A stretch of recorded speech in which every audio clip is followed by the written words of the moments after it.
So it might be a direct effect on running economy or exercise efficiency, or it might be an effect on blood flow, or it might be an effect on muscle contractile function, whatever it is, or some combination of the above, seems to impact on their performance. That Triathlon Show 187.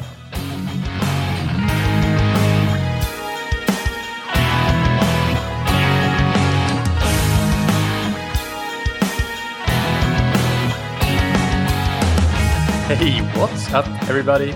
Welcome back to another episode of That Triathlon Show, the podcast presented by scientifictriathlon.com. I'm your host Michael, and on today's episode I interview Professor Andy Jones from the University of Exeter. He's a professor of applied physiology at the Department of Sport and Health Sciences and is internationally recognized for his work in a wide range of fields, most of which are related to endurance sports science. He has authored more than 280 original research and review papers, and he's the co-editor of 3 different books. So in this interview, we will discuss various aspects of performance physiology and endurance sports science. We discuss the Breaking 2 project, as well as Andrew's work with Paula Radcliffe back in the day, when she set the marathon world record that is still standing. And we discuss, of course, what he's most well known for, I think, at least recently, which is nitrate and beetroot juice and the effect that has on endurance performance. But before we get into that, big thanks to our sponsors, Precision Hydration, that you can find on precisionhydration.com. And I've actually scheduled with founder Andy Blow to set up a Q&A episode interview. So we'll take a lot of hydration questions and answer them on a Q&A, like I do the first Q&As, but this one will be with an expert on the topic of hydration, and we'll choose hydration questions that come in.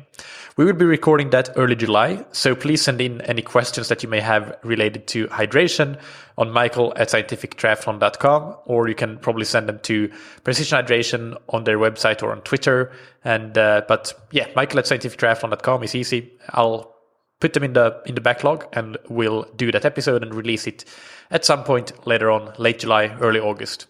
So I'm very much looking forward to that. In the meantime, if you want to find out more about your individual sweat rate and sweat sodium content, go to precisionhydration.com and take their free online sweat test and use the promo code ThatTriathlonShow, all one word, all caps, to get your first box or tube of pH electrolyte product for free. And big thanks to Roka, that you can find on roka.com. They're the world leaders in wetsuits, tri-suits, swim and triathlon apparel, and high-performance eyewear. And if you haven't already, go and check out that eyewear range, because it's absolutely brilliant. Even somebody like myself, who cares nothing at all about fashion or anything like that, I sort of get a confidence boost when I put on my Roka casual streetwear shades, because I just think that they're so fashionable and look so cool. And they have a lot of great casual eyewear, as well as the high performance sports sunglasses, all with patented technology, lots of patents actually, no slip technology among other things, so they won't slip off your face. It is literally impossible. The optics are, of course, superb. They also have prescription glasses now, so there's something for any need in the glasses and sunglasses department. So check them out on roka.com, and you can get 20% off your entire order with the promo code TTS, all caps. All right, so let's get into today's interview with Professor Andy Jones. So, Andy, welcome to That Triathlon Show. Thank you very much. Nice to be here. Can you give us a little bit of a background of yourself for those listeners that might not be familiar with your work in the endurance space? Yeah, sure. I'm currently a professor of applied physiology at the University of Exeter in the UK. I guess my whole career has been about endurance exercise of one form or another, particularly distance running. So I got into sports science in the first place because I was a pretty decent junior runner in the UK. And then, since then I've kind of been obsessed by by endurance exercise and the limitations to endurance exercise and some of the things that we might be able to do to improve endurance exercise. So a lot of the research that I've done has focused on the limitations to exercise performance. And of course, some of the applied work that I do with athletes, runners in particular, has focused on trying to help them achieve their goals. Yeah, we'll get into all of those different aspects and a lot of the different things that you've researched in the academic space as well as the practical applications. I think the first mention that we had on you on the podcast was when I interviewed Alex Hutchinson about his book Endure, and he talked about how you were able to very accurately predict Paula Radcliffe's marathon performances based on the testing that you did with her in the lab, measuring things like her VO2 max and running economy. So I guess the question about that I have, and you have done research on this as well, so applied and academic work, what are a handful of key points that you can advise the listeners to do to improve these physiological variables based on this academic research and practical experience that you have? Yeah, so I mean, just to tell the listeners, the variables that are important for success in endurance generally, but running specifically. When we evaluate runners in the lab, we measure their maximal oxygen uptake, or VO2 max, their running economy, as you mentioned, but also their sustainable fraction of their VO2 max, which is typically related to the lactate threshold in whatever way you want to define that. And those three things together. If I can stop you there with the lactate threshold, would you be more interested in either one of the first or the second ventilatory thresholds, or would both be equally important? Well, they're both important for different reasons. It depends on the type of event that the athlete is training for, but both are actually very useful when it comes to training prescription. So that might be something we could chat about later. But, all of those three things are of value, and to track how they change over time, over the course of an athlete's career and when they introduce different types of training is pretty interesting. So if you have those variables measured accurately, then you can certainly, with some insight and knowing some of the background science, make some predictions about what the athlete might be capable of at a variety of different distances. When it comes to what it is they ought to do to improve each of those three things separately, then in fact there aren't any clear-cut studies to really guide us on that. So we have to use some of our experiences, and so it's quite surprising in some respects that those three key variables of endurance performance, while everybody recognizes them as being really important, the precise training activities that you might need to do to develop each one of those things independently is not so well known. You would imagine, though, that VO2 max is essentially related to maximal oxygen uptake. Well, it is maximal oxygen uptake, but it's the delivery of oxygen to the muscle that seems to be the limiting factor, and in particular, what's your maximal cardiac output. So logically, it would seem appropriate that to improve VO2 max, that we do a few sessions per week, or at least one session per week, where we get close to our maximal cardiac output or close to maximal heart rate. So whatever type of interval session, for example, will take you to close to your maximal heart rate and keep you there for a few minutes over the course of the session is probably going to be, relevant for developing that particular parameter. So, that might be something like 16 times 400 meters. It might be something like 5 times 1,000 meters. There's a variety of different types of interval type training session that would get you that same sort of result. When it comes to running economy, there are both biomechanical and physiological factors that influence that.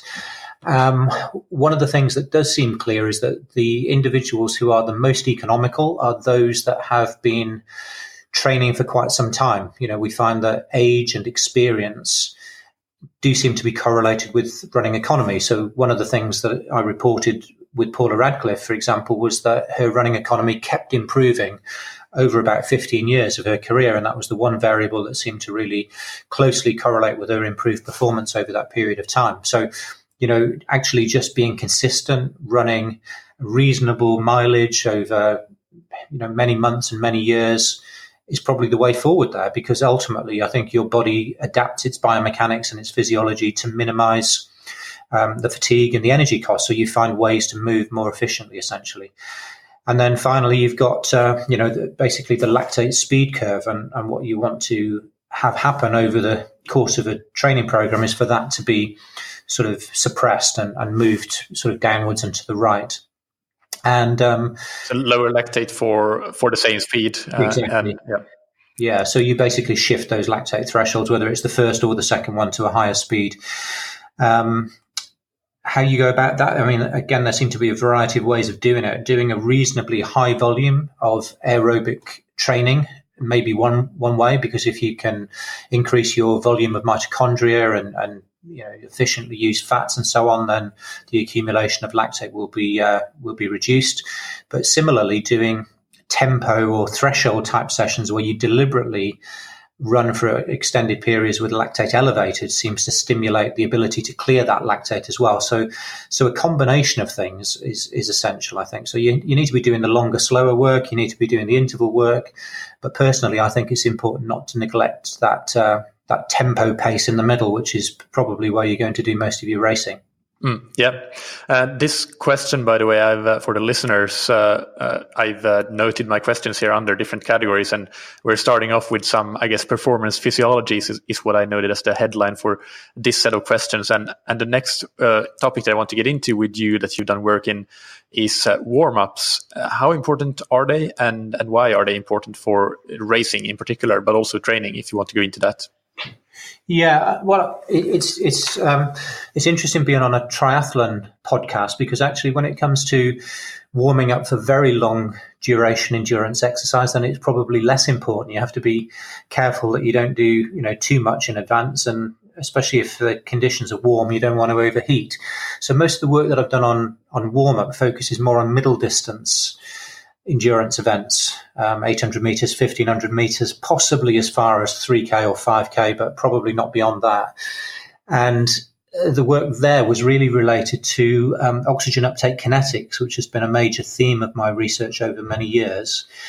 And the idea there is that in addition to, VO2 max, submaximal VO2 at which the lactate threshold occurs, there's a fourth variable, which is how rapidly can your oxygen uptake rise to meet the steady state requirement after the gun fires at the beginning of the race. Now, if you're an 800 or a 1500 meter runner, that period of time, that first 45 to 60 seconds, is a major fraction of the entire race duration. So if we can find a way to actually accelerate the rise in oxygen uptake to the steady state, then that ought to optimize performance. We're assuming there, of course, that the amount of anaerobic energy that you have available is basically a constant, is fixed. And therefore, if we can generate more energy aerobically in that first phase by having faster VO2 kinetics, then that ought to be beneficial. So we used the experience that I've had and many others have had, which is that when you run a set of intervals on the track, the second one often feels much easier. Even it may be slightly faster, it might be the same speed, but very often it feels easier than the first one, which doesn't make a lot of inherent sense, because in that second rep, you ought to be carrying some fatigue forward from the first rep that you've done. So let's say you're doing, again, an example of 12 times 400 meters. The first one often feels much harder than the second, third, and fourth ones. And the reason appears to be that you're primed essentially for that second and subsequent reps. So we find that if you do a prior bout of high intensity exercise, then if we look at how rapidly your oxygen uptake rises at the start of the second repetition, then it is much faster. And that's as a consequence of greater vasodilation. So you're delivering more oxygen to your muscles, but also the respiratory enzymes in the mitochondria within those muscles are better able, they're primed and ready to utilize the oxygen that's available to them. So we did a few studies which indicated that that was the case, and then started to apply it back to athletes. And most of them have adapted their warm-ups accordingly. That in running, if you're a track runner, the standard warm-up is to do a couple of miles of easy running, a bit of stretching, and then a few strides, maybe 80-meter strides repeated 4 times, and then they're on the start line. And there's been this inherent fear that you don't want to do anything more than that in case you start the race with, God forbid, lactate in your legs, or feeling a bit tired before the race starts.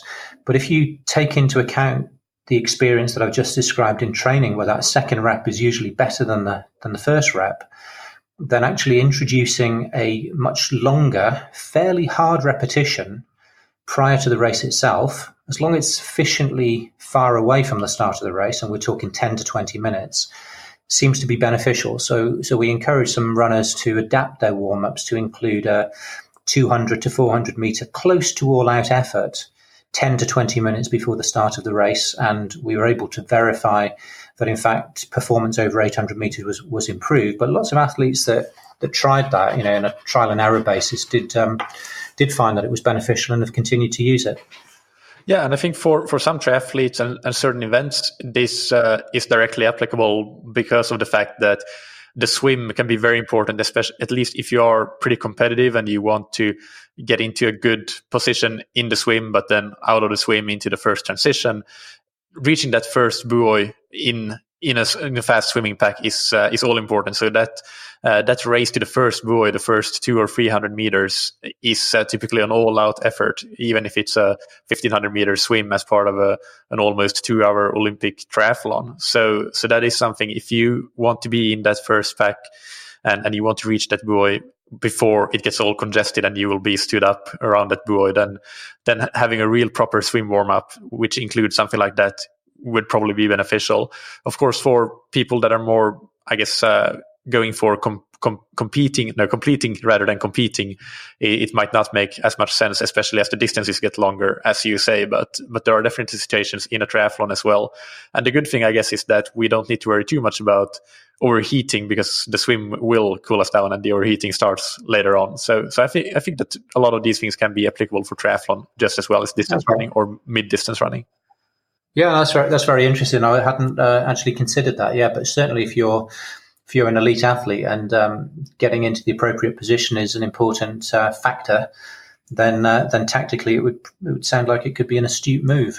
Yeah, I do know that a lot of the elite triathletes, they typically race sprint and Olympic races in the afternoon, and they would go out and do a pretty hard run in the morning, and then they might do some openers on the bike later in the morning, and then before the race they will swim, and they will include something that is pretty hard, okay, of course, to prepare for that fast and furious start of the race. But even at the age group level, I would certainly include hard efforts in my swim warm-up, even for half distance races with a 1900 meter swim.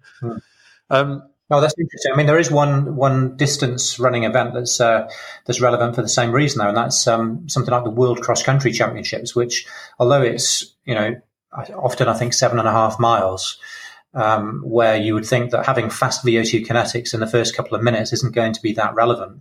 Again, the same thing is true, that it's a sprint finish in that type of activity, and it's really a case of hanging on as long as you can. And if you're not in a reasonable position in the first half a mile, then you're probably not going to come through and win. So again, being primed to get off the line quickly and establish a good race position is going to be important in that. Yeah, and the same applies for many cycling events, mountain biking, yeah. And we have a lot of cyclists that are listening to this podcast as well. So and runners for that matter. So not just multi-sport athletes. Let's discuss pacing. That's another thing that you've worked quite a lot about. So can you explain what you've done in that realm? Yeah.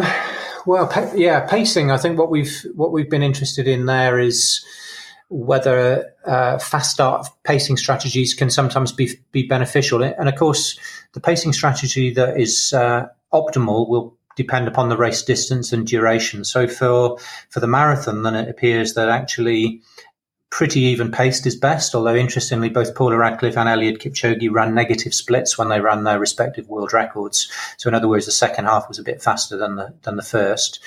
But for shorter events, we explored the possibility that starting, in the first 10 seconds or so, pretty much all out, might enable a faster VO2 response. And the rationale there is that when you start off at a very high intensity, the phosphocreatine in your muscle splits really quickly and it drives down. If you slow subsequently, you can replenish some of that. But the fall in PCR is directly proportional to the rise in VO2. So you might be able to kind of kickstart the aerobic system and accelerate it towards where it needs to be without sort of incurring too much of an oxygen deficit. There's a balance to be struck between going too hard and too fast too soon, and depleting your anaerobic energy store too much, incurring too great an oxygen deficit, and doing enough of that to sort of stimulate oxygen uptake to rise more rapidly. So we played about with that to some extent, and it does appear that in some circumstances, at least when the exercise duration is less than 2 to 4 minutes, then starting fast is probably a beneficial strategy. Did you do any direct performance studies where you looked at some mid-distance runners, for example, and what sort of difference in performance could you see? We didn't do that with runners. I think we did those studies on a cycloergometer. Our first ones were simply looking at how long can a person, having manipulated the starting power and then getting them back to the same mean power, how long could they go for? So the idea there is that if there was some sort of physiological benefit in that first period, that should translate into increased endurance capacity measured by improved time to exhaustion. And we were certainly identifying that were true. We did go on to do some studies which looked at, a fixed period of work for a certain duration and then a sprint, again to establish whether the fast start strategy had indeed spared some of the anaerobic capacity, which was then available in that the last phase. And there was decent evidence that was true there as well. I mean, to be honest, it's been a while since I did those pacing studies, so I'm trying to remember the detail of them, but I think that's the gist of it. With this, just thinking a bit, not necessarily outside the box, but about potential takeaways from this. Could this mean that you could, if you are in the cross-country world championships or you are in an elite triathlon race and want to go in that first group to the first buoy and reach that quickly, you shouldn't be afraid of going out the first 10, 15 seconds at an absolute, basically all-out sprint, because you are not doing any more damage to your anaerobic reserves compared to if you're going at a 95% speed, because you're using that phosphocreatine and potentially just getting the added benefit of a more rapid VO2 response. Is that something that could be a conclusion, or is it a bit too much speculation?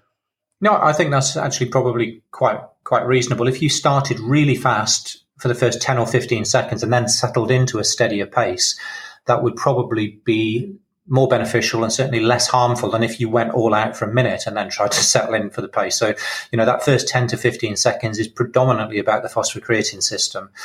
You go much longer than that and you start to use anaerobic glycolysis to a greater extent, and that might be more difficult to recover from. Yeah, and that's for the listeners, again, because that's where you're actually going to use a lot of carbohydrates, and that is a limited supply that you have. Yeah. All right, let's move into Breaking 2, which you were involved with in the Breaking 2 project with Nike and the runners that were trying to break the 2 hour, and it almost happened, not quite. But what's your take? Do you think that it will happen soon? And what further improvements do you think that will and can be made compared to the previous attempt to make it happen? Yeah, I'm a believer. I think it will eventually happen. For sure, we're getting progressively closer. I think Breaking 2 certainly contributed a large part to expediting that eventuality occurring as well. So, when Kipchoge took more than 2.5 minutes off the existing world record, that was a major sort of stepping stone. And I don't think he would have run 2:01:39 in Berlin had he not already run 2:00:25 in Monza the year before. So I do think it'll happen. I think we're getting closer. I hope it can be Kipchoge, but he's not going to have too many more opportunities probably. So I hope it's him. If it isn't, then I don't know how long we'd have to wait for somebody like Kipchoge to come along. He's an absolutely incredible and special person, an athlete. And it's hard to think that there could be somebody better than him, but there always are, aren't there? We've seen over the history of athletics, whether it's in the 100 meters or the mile or the marathon, somebody eventually comes along and can do even better than the heroes of today. So, yes, I do think it'll happen. How quickly it will happen is a tougher question. I think it could happen relatively soon. Could happen within 5 years, but it could take 15 or 20 years. I don't see it taking much longer than that, because I think Kipchoge's taken it within sight now. When the world record was 2:03 or 2:02, that's the sort of time that people aim at. But they know now that it is possible to go faster, and they'll be dreaming that they could be the Roger Bannister of the marathon. So it'll happen, and I would say within 15 to 20 years at worst. In terms of what can be done better, I think the Monza experience was great. A lot of thought went into that event. Lots of state-of-the-art preparations. Kipchoge was in great shape. Most of what we did there, I think, was great. There isn't much that I think could be changed. It was a little bit warmer than perhaps was ideal. I think a lot of homework went into finding a great track, and Monza was certainly that. It had the sweeping bends, it had a beautiful road surface. It was a still day. The conditions weren't at all bad. It was about 10 to 12 degrees C, but there's an argument that if the course or the environment had been a little bit cooler, maybe 8 to 10 degrees C, that could have been more beneficial. And you have to think as well about things like the time of day at which the race could be run. Most endurance events are run in the evenings, or most world record performances are run in the evenings. The marathon's a bit of an exception because I guess, it's almost always run in the morning for logistical reasons. Certainly big city marathons are. And I think Monza was run in the morning because that gave us the best environmental conditions. But if you could find a course that was equally fast but was cool in the evening, such that as the race proceeded, the environment got cooler, so the gradient from the core of the runner to the environment became steeper rather than more narrow, which is what happens in the morning, then that might be something that would be of benefit as well. So there's a couple of sort of thermoregulatory things there. We mentioned pacing already. In Monza, the idea was to go through halfway slightly faster than 2 hour pace. So I think it was something like 59:50 at halfway. And the idea is that certainly psychologically, it's nice to be just slightly ahead of the game and know that you've got a few seconds in hand. And certainly for the spectators, it's nice to think that actually this is still on. But on reflection, again, looking at what Kipchoge did in Berlin, where he accelerated over the second half and over the fourth quarter, then arguably, if you could hold your nerve and go through in 60:10 or 60:20, maybe that gives you an even better chance of breaking two. So there's that kind of thing. We took the mile by mile pacing out of the hands or the legs of the runner in breaking two as well. So there was the lead car that showed exactly where the runner needed to be to break two, and everybody ran to that pace. So there was no opportunity for pace to fluctuate. So there might have been occasions where Eliud felt really good and would have preferred to go a bit quicker. And there might have been occasions when he didn't feel so good and would have preferred to go a bit slower. And actually by going a little bit quicker and a little bit slower, you change your motor unit recruitment patterns, and, you use your muscle fibers in slightly different ways. And that might minimize fatigue to some extent. So while even pace has a lot to be said for it, some of those stochastic fluctuations that we see when runners run might be there for a very good reason. So, that's another thing to consider. And then finally, sociologically, the thing about Monza was that while there was a lot of support in the home straight, it was pretty barren in the back straight, and there was not a lot of encouragement. And I think all of the athletes found it quite tough running that course around the back half there. So whether if you could, motivate the athletes and cheer them on the entire way around, there are some of these psychological issues that could be improved upon possibly also. Very interesting. I was looking the other day at the history of the marathon world records in preparation for this interview, and it's very interesting to see how, as you say, the men's record has been falling and getting ever closer to that 2 hour mark. But on the women's side, we haven't seen a new world record since, we have seen, technically, it depends on how you define it, in a women's only marathon versus one where men are also running. But Paula Radcliffe is still the fastest time over the marathon distance. That was running a race with men as well, which is why we have two world records, I guess, if you look at it that way. Yeah. But that was 15 or almost 15 to 20 years ago. So what do you think has happened on the men's side, and why aren't we seeing those same changes or improvements on the women's side in the world record? Was Paula just so much ahead of her time and so unique, or do you have any theories? on that? I don't really. It is fascinating. There's just been a lot more kind of competition on the men's side, hasn't there? There've been athlete after athlete kind of pushing things further. If you look at the as you say, the graph, there's that kind of dog leg where over the last 5 to 10 years or so, the men's record has really plummeted, and the women's has not. And I'm not really sure where that was. I mean, Paula certainly was extremely talented, and I think clearly was ahead of her time. I suppose her record will go one day. I hope it doesn't go at all, but and not for some while. But I'm at a loss to explain it, really. I mean, I think we are seeing an accelerate or a boom in East African female runners sort of targeting the marathon now, and presumably that's likely to be where the next women's world marathon record holder comes from. So that had already happened on the men's side, and maybe the opportunities for women's marathon running from those parts of the world where most of those champions have emerged hasn't been quite so strong to date. Yeah, that would make sense. And I do agree that when you look at the fields of the major marathons, you can be quite astounded sometimes by the depth of the field or the men's field, but then the women's field can look quite a bit less deep, and that might probably play a part. On the men's side, with the improvements that we've seen, do you know, in addition to the competition and just the depth of the fields, do you think has there been anything else that can explain the improvements that we've seen in terms of, for example, training interventions or changes in training or things around training like recovery or nutrition or technology that you think has contributed to this plummeting of the world record? It's really hard to say without being, more deeply connected with more of those runners. But when we visited Kenya, but in particular Ethiopia, as part of the Breaking 2 project, it was quite amazing how relatively naive some of the athletes and coaches were when it came to training and nutrition. So, and that's changing. There are certainly sort of Western agents now which are introducing some of these concepts.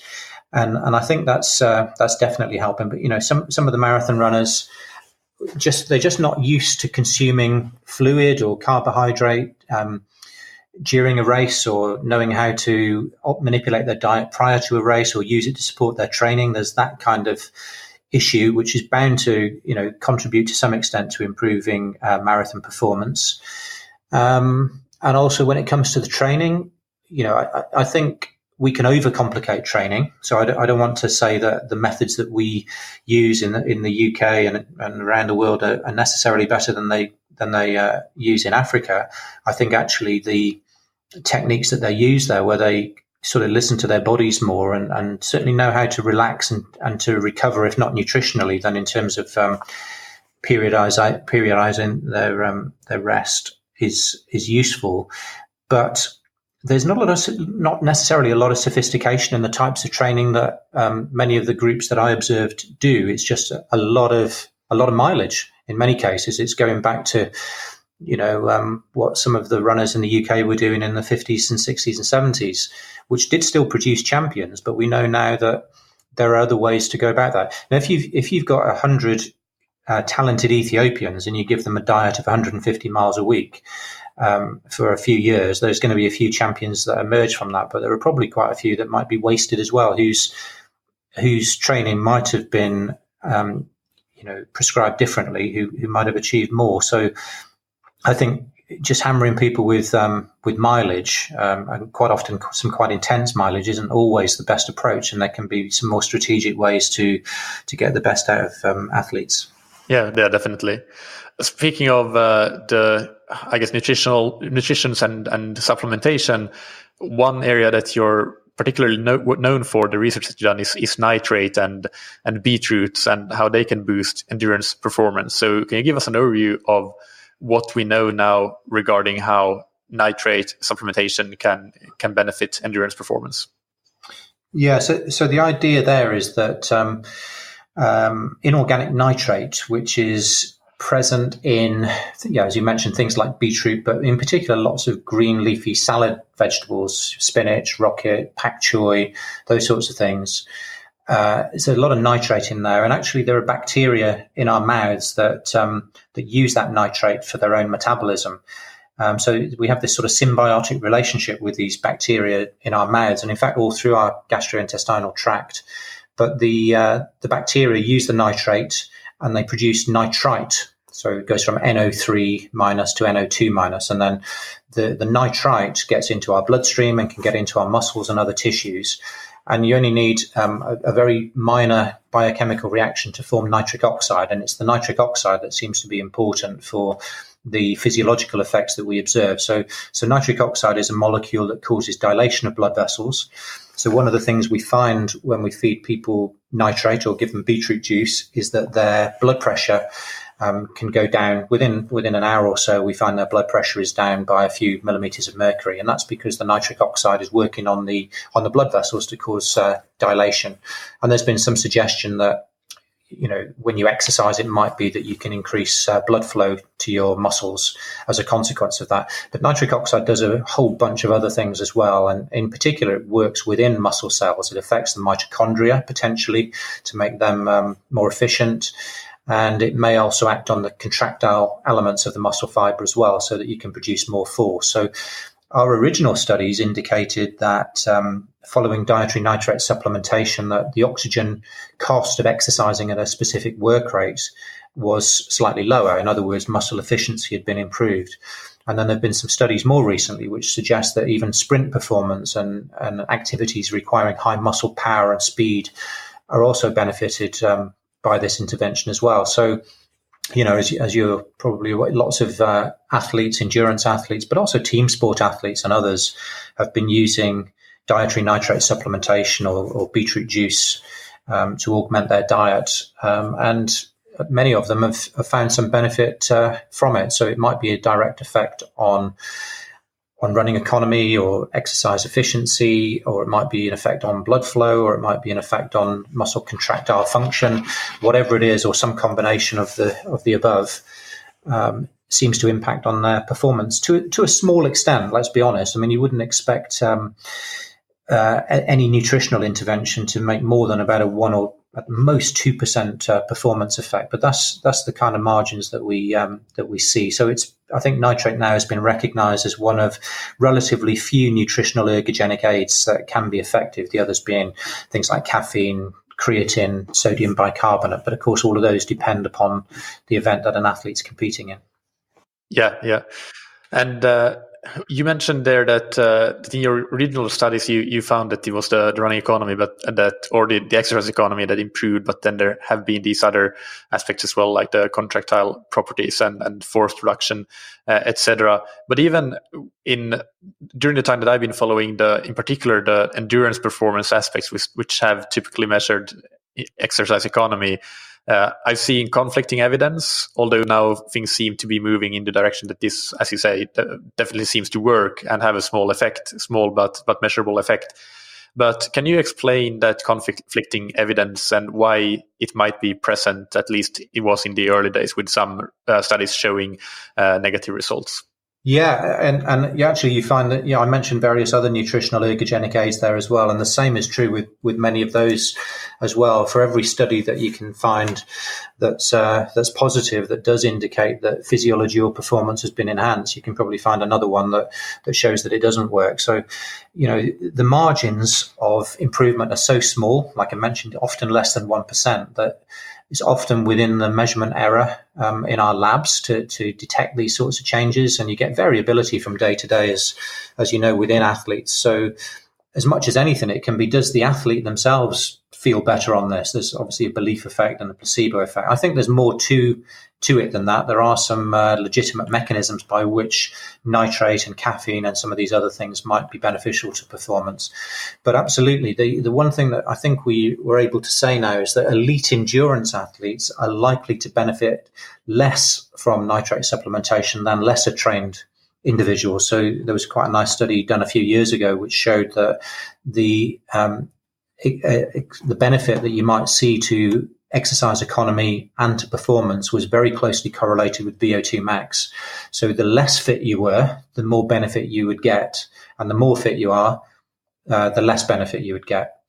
So, and that kind of stands to reason if you think about it. I mean, when you're an elite endurance athlete, pretty much everything is already optimized. It doesn't mean to say that nitrate isn't improving your performance by 0.1 or 0.2%, which is probably impossible to detect statistically or to measure. But actually 0.1 or 0.2% off your race time could make the difference if you're an elite athlete, between coming first and coming third or fourth. So, I think we have to, when we're interpreting sports nutrition evidence, you have to bear that kind of thing in mind, and really have to, I think some individual case studies are important here as well, trial and error. Same with the warm-up, does this work for you or doesn't it? We find responders and non-responders even amongst elite endurance athletes. Eliud Kipchoge, for example, is a big believer in beetroot juice.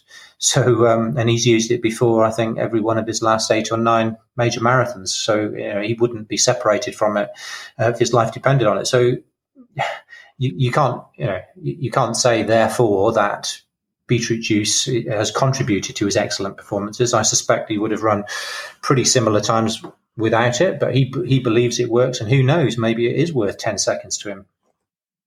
Yeah, and I think that brings us also to the typical protocols for using beetroot juice, because one thing that you have studied, I think, is comparison of just a single beetroot juice loading 3 hours or so before the event. Typically, that was the initial research, I think, but then later on you have studied beetroot juice loading or nitrate loading several days leading up to an event. And I think that, did you find differences there, that if you are a more well-trained athlete, that loading period might be what makes a bigger difference? Than it might not be enough to just be supplementing on the day of the event, but you actually need that loading period to get a more measurable difference in performance? Yeah, I think that's a fair synopsis. I think the evidence now is that you're much more likely to see beneficial effects if you've used nitrate for at least a few days and possibly a week or so, compared to just acutely. Probably to have a belt and braces approach, you might want to do both. So you might want to be, taking nitrate once or twice a day for 4 to 7 days, but then also use it on the morning of the race. Because you might want to start the race with elevated nitrite levels in your blood, and that would be the best way to go about that.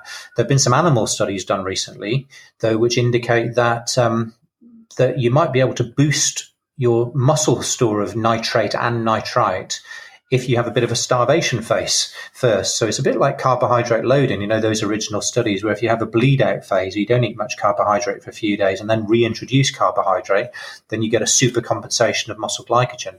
These recent animal studies with nitrate show something very similar. So if you deprive the rat or the mouse of nitrate for a few days or a week, and then you reintroduce the nitrate, then the skeletal muscle becomes, acts like a sponge and really takes it up. The effects on exercise performance are yet to be established, but that's pretty interesting, I think, that, it certainly indicates that skeletal muscle likes nitrate. And when you deprive the animal of nitrate, then when it's reintroduced, it really wants to ensure that it soaks it up. And, so I think that's pretty interesting evidence that that muscle function might be related in some fashion to nitrate. So whether that's going to influence human protocols for nitrate supplementation in the future, I'm not sure. But yeah, rather than just sort of take it constantly, cycling on and off it is something that we need to look at for the future. That is very interesting indeed. Correct me if I'm wrong, but I think you are involved with the company called Beetroots that makes beetroot juice that is very highly quality controlled and nitrate content controlled, so that you ensure that you get the dosage that you are intended to get in those, before those events and in your loading period. Is that correct?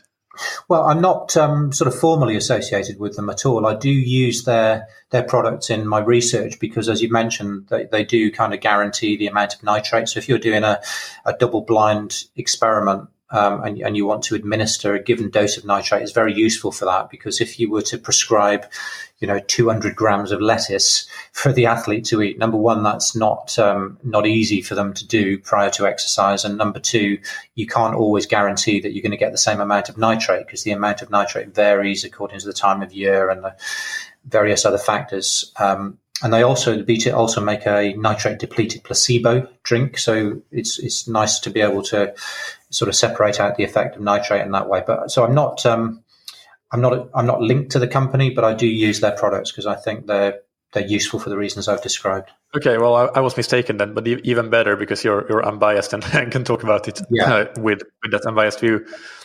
And so from what I read, even with beetroot juice and some certain supplements that are intended for more athletics and sports performance, unless they have that quite strict quality control, then even though it says a certain content of nitrate on the bottle or on whatever it is that you're consuming, it might vary so much if it's not controlled that you might not be getting that dosage that you need. So that's why for my most recent race that I did settle on using Beetroots, and I did a 4-day loading protocol, nitrate twice per day, so 2 shots of beetroot juice per day, and then 3 hours before the race, as you said, and I felt a massive difference. I have been using beetroot juice before, but more sort of like the kind of beetroot juice that you would find in organic food stores, etc. And I have felt pretty good in those races too, it should be said. But I think that actually it made a big difference to go through this entire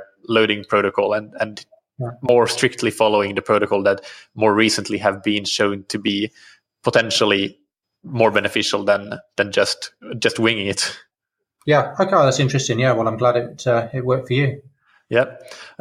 One more question about nitrate. Is there a difference in what sort of performance benefits you can expect? What kind of events and sports is it most beneficial for, or is it pretty beneficial across the board when it comes to endurance sports? Yeah, to be honest, it keeps changing on that. When we first showed that improvement in exercise economy, then the focus was definitely on endurance. And then we and others did these studies which indicate that multiple sprint and even one-off sprint and some power type activities seem to benefit too. So it could be one of those that kind of is important across the board. I mean, different studies keep coming out which point to different areas. I mean, I think there's one study which shows that it's more beneficial for shorter endurance than for longer endurance, but then another one which shows the opposite. So it's really hard to pinpoint right now. It's one of those things that, as I mentioned, if you're in any way deficient in an ability to produce nitric oxide, then using that as a supplement is probably going to be beneficial for you. Don't expect necessarily there to be big effects, but it's very, very unlikely to do any harm, and it's worth a try. And as much as anything else, even if you don't use beetroot juice as a supplement, and I think as a sort of lifestyle practice, then we all ought to be following, the advice of the governments in most of our countries and consuming more green leafy vegetables and fruits. And, those things seem to be good for our cardiovascular and metabolic health in the long run.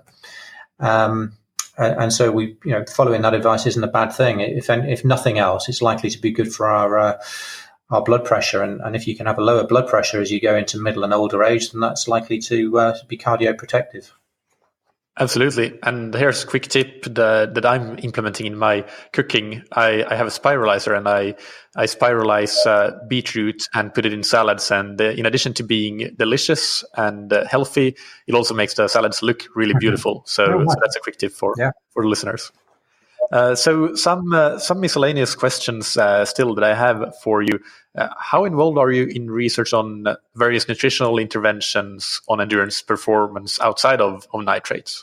Most of my focus has been nitrate, but I suppose over the last 20 years, I've because I'm interested in sports performance pretty generally, I'll have done 1 or 2 studies looking at some other ones. I think we did something with sodium bicarbonate one time, and I've certainly done something with caffeine, and I think creatine, and these are things that us exercise physiologists, stroke sports nutritionists tend to bump into occasionally and investigate. Do you have any quick headline news that you want to share regarding any particular supplements and or diets? Not really. I think the one that has the best evidence and has done for quite some while is caffeine. I think again, you can find some studies where it doesn't work, but the balance of evidence is certainly that caffeine is an ergogenic aid that most endurance athletes can depend on.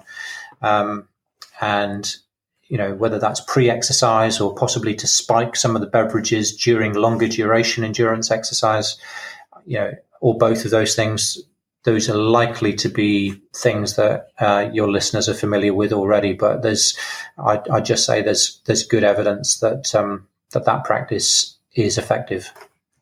Yeah, that's another one that I use before races and sometimes before key training sessions. And that one I have a lot of experience with, and I am absolutely certain that caffeine has a positive impact on performance. Yeah. You can feel it for sure. Yeah. Another question is regarding a paper that you did reviewing the concepts of critical power and maximum lactate steady state, how they are different and how they are similar and what the use cases are. So can you discuss that a little bit? Yeah, well, the purpose of that paper really was to tackle the notion that that the critical power or critical speed and the maximal lactate steady state are the same thing. Now, they both point towards the same thing. They both purport to give an assessment of what I'm going to call the maximal metabolic steady state. So what is the highest power output or running speed that you can go at where you're still in a physiological steady state, where you can achieve homeostasis? And when you get above that maximal metabolic steady state, you have to rely increasingly on anaerobic mechanisms of energy production, and you'll get an accumulation of metabolites and a faster depletion of glycogen, and you'll fatigue earlier. So both critical power and maximal lactate steady state are supposed to give some index of that maximal metabolic steady state. For whatever reason, it's the maximal lactate steady state that has often been considered the gold standard as far as this goes. And I'm not really sure why that is, because if you look at the definition, it's really quite arbitrary. You get the athlete to do a series of 30-minute exercise trials. You measure fingertip or earlobe blood lactate concentration every 5 minutes, and you look at the difference between 10 minutes and 30 minutes. And if the increase in lactate is more than 1 millimolar, then that's considered to be above maximal lactate steady state. And if it's less than 1 millimolar between 10 and 30 minutes, then it's deemed to be below. But I couldn't find anything in the literature to support that definition. Why 10 minutes? Why 30 minutes? Why a change of 1 millimolar? And in contrast, if you establish the critical power or critical speed, you find that if you exercise people just below it, and you can get really, really close, if you know the error margin with which you determine that critical power, you exercise people at 95% of that confidence interval, just below the critical power, and they are able to achieve a steady state. And that's not just for lactate, but it's also for VO2 and for ventilation and for neuromuscular fatigue and for cardiac output. And I could go on. And the muscle metabolic variables as well. So muscle phosphocreatine, hydrogen ion concentration and such like. If you exercise them just above their critical power, then everything goes haywire. And obviously, when you're above your critical power, we have this other parameter from the power duration relationship called W prime for cycling and or D prime for running or swimming. And those two things combined, the D prime or the W prime and the critical power or the critical speed, can tell you how long a person will be able to sustain a particular work rate or speed above that critical threshold.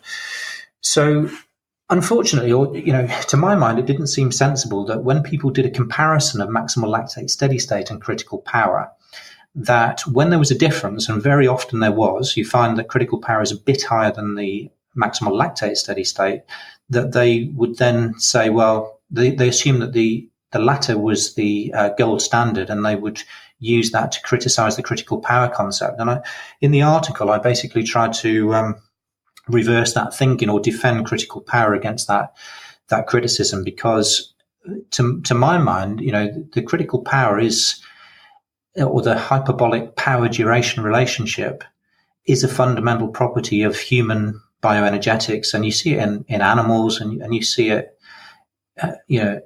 it's something about the mechanical performance of a human.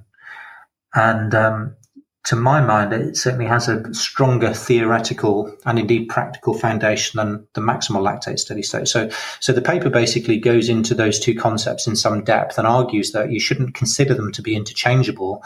And in fact, because of the way that the maximal lactate steady state is defined, it will inevitably be lower than critical power, and in fact, will tend to underestimate the true maximal metabolic steady state too. How is critical power defined, or how is it tested? What is the gold standard? The way that you determine critical power is, let's say you've got a series of, I'm going to use running as an example here. If I've got a runner and in the last couple of weeks, they've run their best time at 800 meters, 1500 meters and 3000 meters, or 2000 meters and 3000 meters, I can put those into a equation, basically. So we know the distance they've run and we know the time it took them. So you have basically a speed time relationship, and that will be curvilinear, but where it levels off to the right hand side of that graph, if you sort of extrapolate back across, that gives you your critical speed. Similarly, I could bring someone into the lab and put them on a cycle ergometer, give them a high power output and get them to last for as long as they could. And let's say, I give them 400 watts and they last for 2 minutes and 10 seconds. Then on another occasion, I'll bring them in and I'll exercise them at 350 watts, and maybe they can go for 3.5 minutes. And then I'll bring them in at 320 watts and they might be able to go for 7 or 8 minutes. And the same thing is true there. So I plot power against duration, and it's pretty straightforward. You can either plot the curve or you can linearize the relationship, and you can determine the critical power and the curvature constant, which is notionally an anaerobic component of the energetics. Yeah, there are calculators online, so I'll try to link to some of them in the show notes so that the listeners can go and have a look. What is is there a practical application of this? Like, would you recommend using critical power testing in training for most athletes and prescribing sessions based on critical power, or are there some other practical applications for the listeners?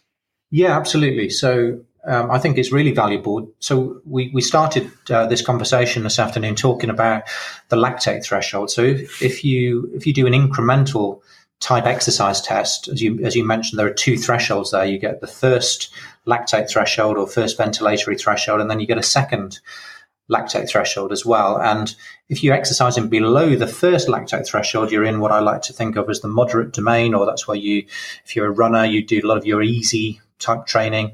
Once you get beyond your first threshold, but still below your second threshold, then you're in the heavy domain, in VO2 kinetics terminology, or you're in the steady kind of domain.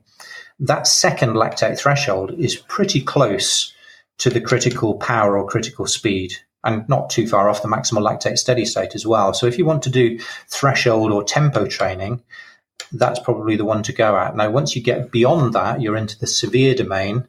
And if you exercise even at a fixed power output or speed in that domain, you're going to hit your VO2 max and you'll fatigue relatively quickly. So that's where you'll tend to do your interval training. So if you're evaluating a runner or any endurance athlete in the lab, then knowing where those 2 thresholds are, as well as the maximum, and you know the thresholds not just in terms of speed, but also in heart rate, then you can start to prescribe training sessions, which should have specific physiological effects, which, if repeated often enough over a period of time, should result in specific physiological adaptations. So that's why it's useful. And the critical power is useful because, or that second lactate threshold is useful because it determines speeds which could be, deemed to be challenging, but sustainable for long periods, from those that simply aren't sustainable for more than probably 20 minutes or so.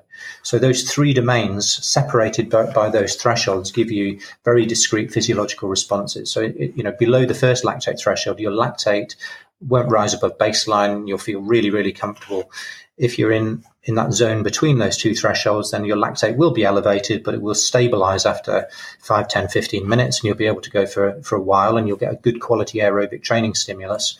But above that second threshold, which I think is best defined by critical power, then homeostasis is lost, and it isn't necessarily a bad thing. It's not going to be sustainable for the longer term, so you might want to avoid it if you're running a marathon going above it. But in terms of designing specific training sessions and training programs, then that can be useful to have. Having that second component of that hyperbolic power time relationship, that W prime, is also quite useful as well, because when that depletes to zero, that's when you'll become exhausted. So you can prescribe individualized interval training sessions, which you can predict in advance how much of that W prime is going to be utilized during each repetition, and how quickly or how much that will have recovered in the intervening recovery interval between repetitions. So I think critical power. For example, to give an example of that, with somebody with a higher W prime or D prime, they would typically be able to do longer duration intervals above critical power and repeat those. Whereas somebody with a very low W prime, they might be better off doing shorter intervals, maybe trying to still get the same total duration of work, but splicing it up into shorter segments. Would that be an example? Yeah, that's one of many possible examples there. So I think having some measure of that second threshold, which is at a higher intensity than most people would imagine, is useful. Now, I'm not saying that maximal lactate steady state isn't potentially useful as well as some kind of an anchor point, but I think my preference is for critical power for all the reasons I describe in the paper you referred to. What is the time range that you think that would be a typical time to exhaustion at critical power for athletes? Yeah, well, that's a bit of a funny question, because the critical power itself you can define to a single watt, right? So if I determine that your critical power is 280 watts and I exercise you at 280 watts, the problem is that on the day that I test you, your critical power might be a few watts higher than that or a few watts lower than that. So the beauty or the advantage of the critical power is it separates domains within which the physiological behavior is very different. And so it's kind of I don't think it's an appropriate question to ask how long you can go at it. Because what it does is separate response. Now, you could go for a long period below it and you wouldn't go for very long above it, but exactly how long you would go at critical power is a bit of a moot point. Let's say you test me at 280 and I do a TT test at 270 watts. Would that be a large enough margin to give a time range for how far I could go? Yeah. I'd be confident that in that situation you'd be below your critical power, and I'd expect you to be able to do probably 40 minutes plus there. Yeah. Okay. Excellent. I think that was it about critical power. I have one more question. This is actually a listener question that has come in from a couple of listeners. I saw that your lab uses near-infrared spectroscopy technology in some of your research, and there are now consumer devices available that uses this NIRS technology to measure your oxygen saturation and the hemoglobin and the likes, and they're becoming more widely available. So do you have any thoughts about these consumer devices? Are they accurate and precise enough to be useful for athletes? I think they're definitely improving. I know of some unpublished data that's actually pretty impressive, that it seems to track critical power quite well. It seems to behave, or the oxygen saturation measures behave in the way that you might expect following various interventions. That stuff's yet to be peer reviewed or anything, but that looks promising. I wasn't, a believer that perhaps this stuff could be miniaturized and customized to be of use in the field, but I'm becoming more confident that eventually it might be. So yeah, watch this space on that. Okay, but do you think that at the moment it's still not quite there yet, but it might be in the not too distant future? Yeah, I think that would be my take. Okay, fair enough. Do you have any other interesting projects or topics that you're involved with and excited about that you want to mention or discuss? Not the one paper that we're just revising at the moment is, we've been talking a bit about critical power there, and one of the things we've been interested in is not just how you can predict performance from critical power assessed in advance of the event itself, but also how does critical power change over time while you do an endurance performance? Because, clearly as you fatigue, these variables that we think are of importance, things like VO2 max, things like economy or efficiency, thresholds and such like, are almost certainly, not going to be the same at the finish line of the marathon as they were at the beginning. But nobody's really tracked the extent to which these things deteriorate. So I've been becoming quite interested in, that fourth aspect of it, really, because you can measure VO2 max, lactate threshold, running economy in a couple of runners, let's say, and you might predict that they'd be capable of the same performance time, and yet they're not. And I suspect that it's because the deterioration of those variables differs quite considerably from one athlete to the next. So we've been doing some studies which track how these things change over time, and in specifically how critical power changes and how W prime changes, and whether there's anything we can do to modify the extent to which those things deteriorate. So we've got a paper coming out on that soon. It's the fourth in a series of studies where the first author is Ida Clark, who was a PhD student of mine. So those studies might be of interest to your listeners. Yeah, maybe you need to connect us, and we can have an interview about that on a future podcast. Yeah, sure. Okay, so let's move into the final part, the rapid fire questions. Answer these in one sentence or two, 15 seconds or so. Starting with, what's your favorite book, blog, or resource related to endurance sports? You mentioned Alex Hutchinson's Endure. I think that's a pretty good read. I've just become aware of a book that's come out called The Passion Paradox, which sounds like it might be of interest to me. So I'm looking forward to getting hold of that in the next few days. Yeah, that's by Steve Magnus and Brad Stolberg. Brad was a past guest on the show talking about their first book, Peak Performance, which I've read. I haven't read The Passion Paradox, but Peak Performance was really, really good. Okay. What's a personal habit that's helped you achieve success? Sorry, what was the habit? Yeah.